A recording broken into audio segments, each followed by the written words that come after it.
অনেকদিন ধরেই রাধা মাধবের ভিডিও দেখে অনেকে জিজ্ঞেস করে আমি বিগ্রহগুলোকে কিভাবে পরিষ্কার রাখি। তো আজকে সবাইকে জানাবো কিভাবে আমি আমার বিগ্রহগুলোকে সুন্দর এবং চকচকে রাখি। তো চলো শেয়ার করে নেওয়া যাক। তোমরা আগের এবং পরের লুকটা নিশ্চয়ই দেখে নিলে একটু তো পার্থক্য বুঝতে পারছো।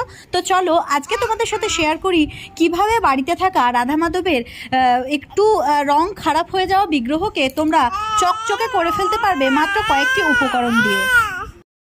তো তোমরা প্রথমেই নিয়ে নেবে একটু হলুদ আর একটু পিতাম্বরী। হলুদ আর পিতাম্বরী দুটো মানে আলাদা জিনিস, কিন্তু তবু এই দুটো যদি তুমি একসঙ্গে মিশিয়ে নাও, হ্যাঁ আমি খাবার হলুদের কথাই বলছি যেটা দিয়ে বাড়িতে রান্না হয়, কিন্তু এটা আমার ওই রান্নাঘর থেকে নিয়ে আসা নয়, এটা নতুন প্যাকেট কিনে নিয়ে এসেছিলাম। আমি যেহেতু প্ল্যান করে রেখেছিলাম আজকে বিশ্বকর্মা পুজোর দিন আমি আমার রাধা মাধবের বিগ্রহটিকে সুন্দর এবং চকচকে করে তুলবো, তো একটুখানি গঙ্গা জল একটুখানি গোলাপ জল দিয়ে আমি ওই হলুদ আর পিতাম্বরী একসঙ্গে মিশিয়ে নিলাম। তারপর সুন্দর করে রাধা মাধবের